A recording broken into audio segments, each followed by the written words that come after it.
Assalamualaikum warahmatullahi wabarakatuh. Nama saya Tika Febriana Putri, NPM saya 21100721200038. Di mata kuliah Etika dan Hukum Kesehatan ini, saya akan menjelaskan materi dengan topik bahasan hak asasi manusia dan hak asasi kesehatan. Yang pertama, saya akan menjelaskan, memberikan contoh, dan memberikan perbedaan antara hak asasi manusia dan hak asasi kesehatan. Pengertian hak asasi manusia. Istilah hak asasi manusia merupakan terjemahan dari istilah droit de l'homme dalam bahasa Prancis atau human rights dalam bahasa Inggris, yang artinya hak manusia. Pengertian secara teoritis dari hak asasi manusia adalah hak yang melekat pada martabat manusia, yang melekat padanya sebagai insan ciptaan Allah yang Maha Esa, atau hak-hak dasar yang prinsip sebagai anugerah ilahi.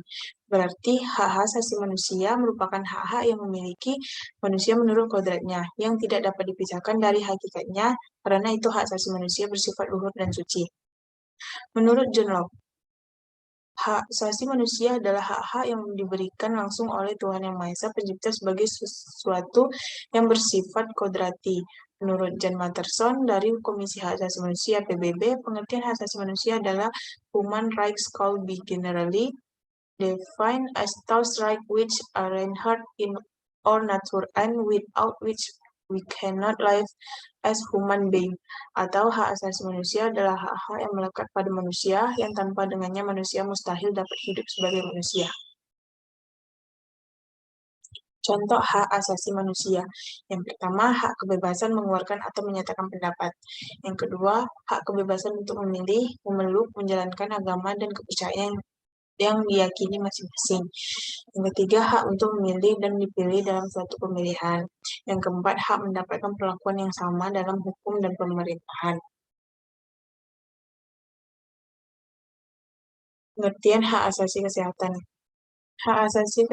Hak atas kesehatan sebagai hak asasi manusia telah diakui dan diatur dalam berbagai instrumen internasional maupun nasional.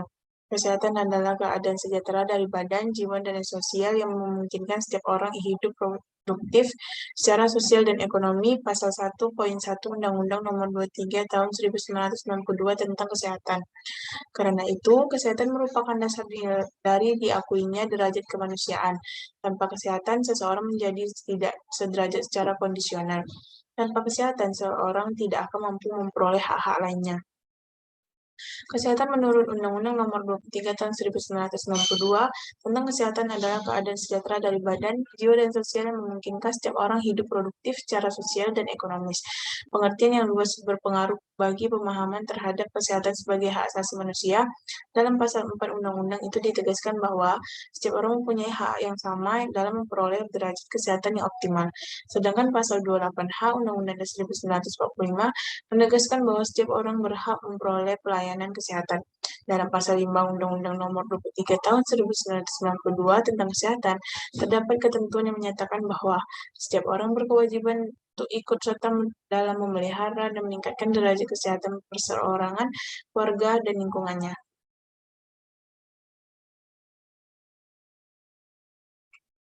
Contoh hak asasi kesehatan. Pasal 28H ayat 1 menyebutkan, setiap orang berhak hidup sejahtera lahir dan batin, bertempat tinggal, dan mendapatkan lingkungan hidup yang baik, sehat, serta berhak memperoleh pelayanan kesehatan. Hak setiap anak untuk mendapatkan pelayanan kesehatan juga didukung dalam Undang-Undang Nomor 36 Tahun 2009 tentang kesehatan. Disebutkan bahwa upaya pemeliharaan kesehatan anak dilakukan sejak dalam kandungan, bayi, balita, hingga remaja, termasuk upaya pemeliharaan kesehatan anak cacat dan anak yang memerlukan perlindungan. Perbedaan hak asasi manusia dan hak asasi kesehatan. Hak asasi manusia merupakan seperangkat hak dasar yang secara kodrati melekat pada diri manusia sebagai insan ciptaan Tuhan. Hak asasi manusia merupakan hal yang mendasar bagi manusia untuk hidup dan berkembang sesuai dengan harkat dan martabatnya. Kesehatan sebagai hak asasi manusia dinyatakan pada konstitusi WHO atau World Health Organization yang ditetapkan pada tahun 1946. Kesehatan sebagai hak asasi manusia terdapat pada Undang-Undang Dasar 1945, Amandemen Undang-Undang Dasar 1945 mendapatkan hak asasi manusia secara lebih lengkap dan rinci, antara lain berisikan mengenai kesehatan sebagai hak asasi manusia, mengemukakan sejarah perkembangan dan momentum perkembangan. Yang pertama, hak asasi manusia di Indonesia. Pengaturan hak asasi manusia di Indonesia mengalami pasang surut yang secara jelas dapat dilihat melalui periodisasi sejarah Indonesia, mulai dari tahun 1908 hingga sekarang. Para ahli bisa membagi tahap perkembangan hak asasi manusia dalam 3 generasi sesuai dengan pengelompokan menurut bidang-bidang yang dianggap memiliki kesamaan. Hak asasi manusia generasi pertama mencakup hak sipil, politik. Hak asasi manusia generasi kedua mencakup hak di bidang ekonomi, sosial, dan budaya. Dan hak asasi manusia generasi ketiga mencakup hak-hak yang bersifat individual dan kolektif, termasuk di dalamnya konsep tentang hak atas pembangunan atau right to development. Perkembangan pengaturan hak asasi manusia dalam hukum di Indonesia saat ini telah menunjukkan perkembangan yang relatif baik dan memadai jika dibandingkan masa lalu. Hal ini berarti penghormatan dan pengakuan HAM secara normatif oleh negara telah memperoleh kedudukan yang dalam hukum di Indonesia. Yang kedua, hak asasi kesehatan di Indonesia. Pelayanan atas kesehatan adalah hak asasi manusia, yaitu hak yang perlindungan, kemajuan, penegakan, dan pemenuhannya menjadi tanggung jawab pemerintah. Akhirnya, betapapun masih terdapat kekurangan di sana-sini, pemerintah telah menunjukkan komitmennya melalui berbagai regulasi dan kebijakan agar upaya memenuhi hak atas pelayanan kesehatan ini dapat diselenggarakan dengan baik. Ketersediaan fasilitas dengan mutu pelayanan yang baik akan mempercepat perwujudan derajat kesehatan masyarakat. Dengan menyediakan fasilitas tentunya harus ditopang dengan tersedianya tenaga kesehatan yang merata dan memadai jumlahnya, serta memiliki kompetensi di bidang awal hasil. Makna yang terkandung dalam hukum kesehatan dan pelayanan kesehatan adalah berkaitan, sehingga keberhasilan pelaksanaan bertumpu pada perpaduan semua pihak yang terkait.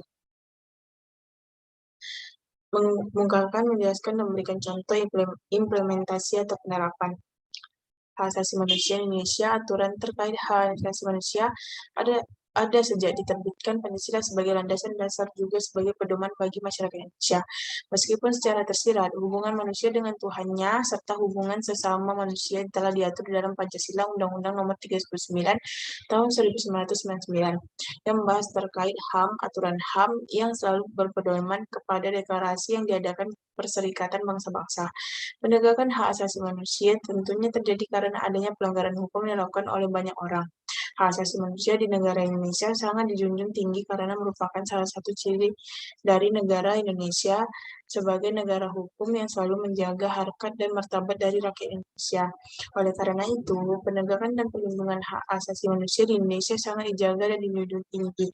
Penegakan dan perlindungan hak asasi manusia di Indonesia mengalami kemajuan pada tanggal 6 November tahun 2000, di mana Dewan Perwakilan Rakyat atau DPR mengesahkan Undang-Undang Nomor 26 Tahun 2000 mengenai pengadilan hak asasi manusia yang diundangkan pada tanggal 23 November tahun 2000. Undang-undang ini menjadi dasar adanya pengadilan hak asasi manusia yang berwenang mengadili para pelaku pelanggaran hak asasi manusia berat. Hak asasi kesehatan di Indonesia secara normatif di dalam Undang-Undang 1945, Undang-Undang Dasar 1945, baik sebelum maupun setelah perubahan tidak ada ketentuan yang menyebutkan bahwa hak atas kesehatan sebagai hak asasi manusia. Namun demikian, karena pengaturan tersebut terdapat dalam bab dan pasal mengatur tentang hak asasi manusia, kemudian hal itu dianggap merupakan bagian dari hak asasi manusia dan secara khusus disebut sebagai hak atas kesehatan. Dalam pasal 28H ayat 1 Undang-Undang Dasar 1945, secara singkat, menyatakan setiap orang berhak memperoleh pelayanan kesehatan. Dengan kata lain, HAM yang dimiliki oleh setiap orang adalah berhak memperoleh pelayanan kesehatan. Ketentuan pasal 28H ayat 1 yang mengatur HAM khususnya hak atas kesehatan memiliki keterkaitan dengan pasal 34 ayat 3 dan ayat 4 mengenai tanggung jawab negara. Di satu sisi, pasal 28H ayat 1 mengatur aspek HAM-nya, yaitu memperoleh pelayanan kesehatan. Sedangkan di sisi lain, pasal 34 mengatur tanggung jawab negara dalam penyediaan fasilitas pelayanan kesehatan dan fasilitas pelayanan umum yang layak diatur dalam undang-undang. Pertanyaannya adalah bagaimana pelaksanaan atas perintah tersebut, khususnya pengaturan masalah tersebut ke dalam undang-undang. Terima kasih, cukup sekian materi yang dapat saya sampaikan. Jika ada kekurangan, mohon dimaafkan. Saya tutup. Wassalamualaikum warahmatullahi wabarakatuh.